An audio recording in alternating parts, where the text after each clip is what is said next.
Grand Widow Faerlina, meet Tempo Paladin.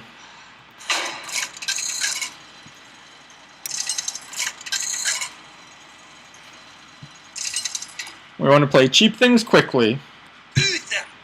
And hope we get our True Silver, because that's such a good answer to your ridiculously overpowered worshippers. I will fight with honor. Keeping... I don't know about Mad Bomber, I should take that out, it's not that good.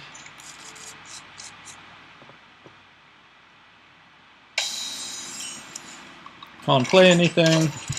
2, 3, and 2 2s. Bring out your dead. Do not coin Death Charger. Oh my god, this is like killer opening. 2 2 3s out on turn 1. Good luck to me. Really bitter I lost that last one. I worked hard to... What? Ow. Execute would be nice. Actually, I have a decent answer. But it's still gonna keep growing. Yep. Oh. Thanks. Lets me trade. Thank you. What's this? Still last warning. Enable this, which is nice. Get in there and fight, maggot. Let's go in face. Okay, it's not a worshipper, thank goodness. 1, 2, 3. Not using her hero power because of this, I guess. 4. Oh, that's tempting. Or do I play 2 things? I think I play 2 things, 2 cards. I still won't be able to kill that. Bring me steel. It's time. I have minions out at least, which is actually really hard to get against her. But as always, I'm low on health. Get in there and fight, maggot. Oh shit, do not hit that.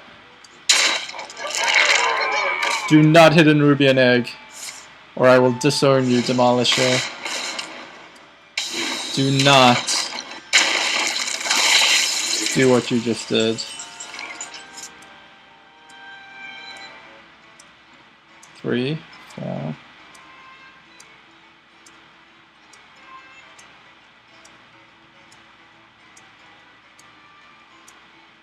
Guess I kill one of them.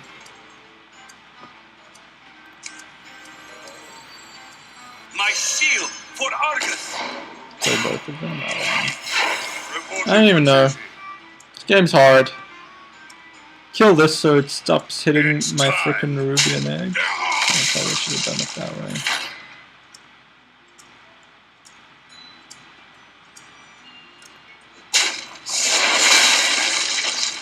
It's time.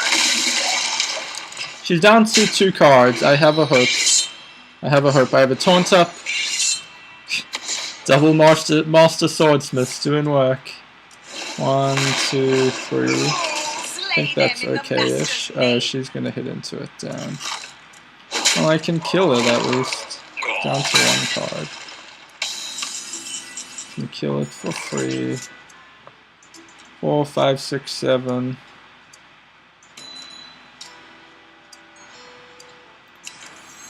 The light protects me. Too good to My pass off. shield for Argus. To the breach. You have failed. Reporting for duty.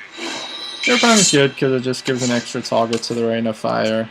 Do not hit that. Do not hit that. Come on, this is not... It so often does not feel random. Like, it is so much more likely to hit something you don't want. Oh good, she didn't do her own thing.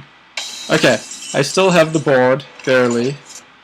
Gonna do some healing, and that because I most certainly do not want to give that one attack. To the breach for justice. True Silver is one of the best cards in this deck because it kills 2 worshippers, which are like by far her most overpowered card. Stand ready. That's fine. 5, 6, 7, and 4 is 11. See, like, tell me that's random.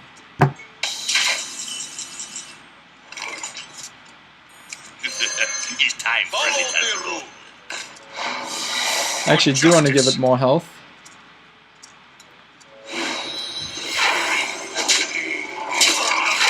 Guarantee. Well, now her Rain of Fire will do nothing.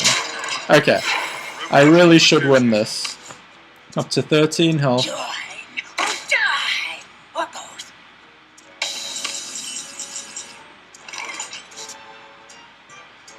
Don't have it just yet. Let the pain speak to me. Do you want to kill that? Who you want me killed?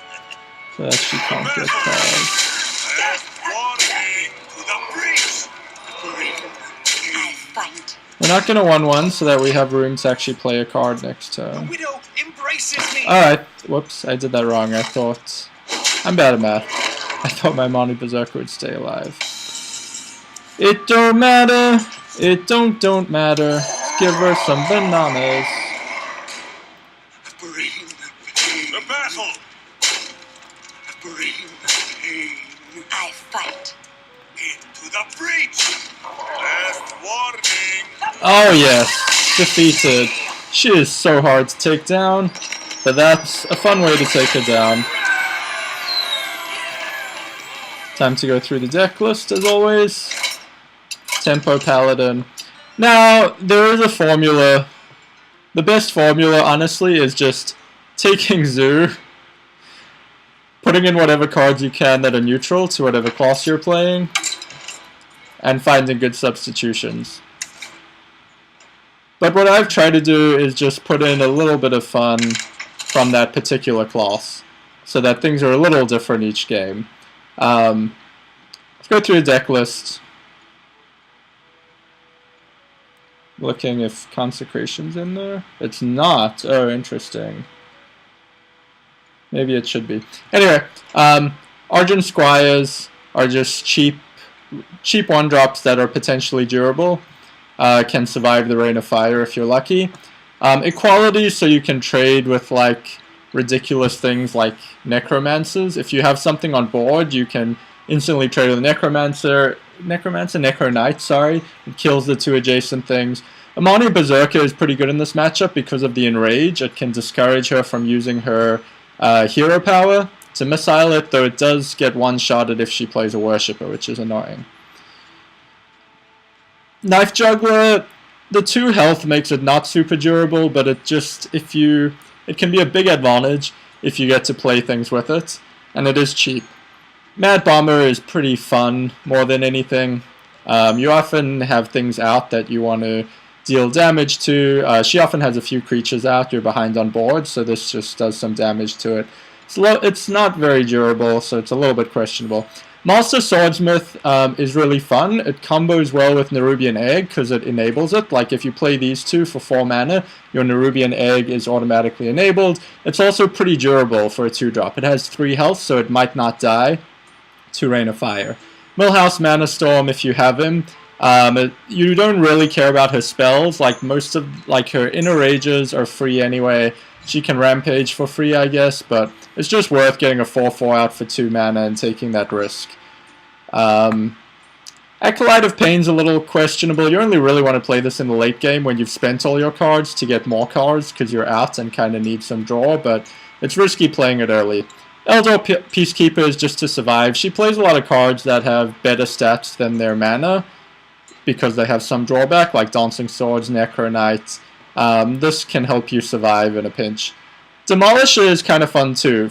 It has 4 health, so it's somewhat durable, and it deals 2 damage to a random enemy and just helps you chip away at things for kind of free. The one risk is obviously, what's it called? The Nerubian Eggs, as we saw in this game. That's where it can kind of work against you, but it's a fun one to have in there. Harvest Golem is just good stats and durability for a 3-drop.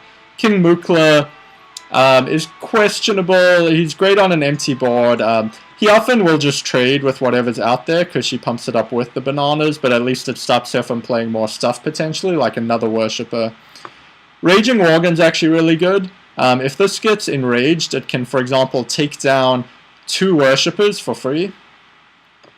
True Silver is probably the MVP of this deck. If you get to play this, it'll take down 2 Worshippers, which is just so important. That's really I think more than her hero power, that's what really makes her hard to beat, because that just gives her so much tempo. She gets a minion out and kills whatever minion you played that has 3 health, and still has that permanent 3 attack for whatever you put out the next turn if you can't kill the Worshipper. And then if she gets 2 out, she 1-hits 6 health things. It's ridiculous. And Defender of Argus helps you stay alive and just is, again, good stats for the mana. It's often good for kind of pumping up things to get good trades. There's a lot of other things you could put in here if you don't have the legendaries. Abusive Sergeant is decent. It's only 1 health, so it dies easily, but it does help you trade up. Haunted Creeper is pretty good stats for the mana cost. What else do you typically see in here? I'm trying to think. Shield Bearer can help you keep something out on turn 1 and then buff it on later turns with things like Shattered Sun Cleric. So there's lots of options to make it more like Zoo. This is going for a little bit of a different flavor, even though it's probably slightly worse than a Zoo knockoff, but true silver for the win. And that's how you can take down Grand Widow Faerlina in Heroic mode with a Tempo Paladin.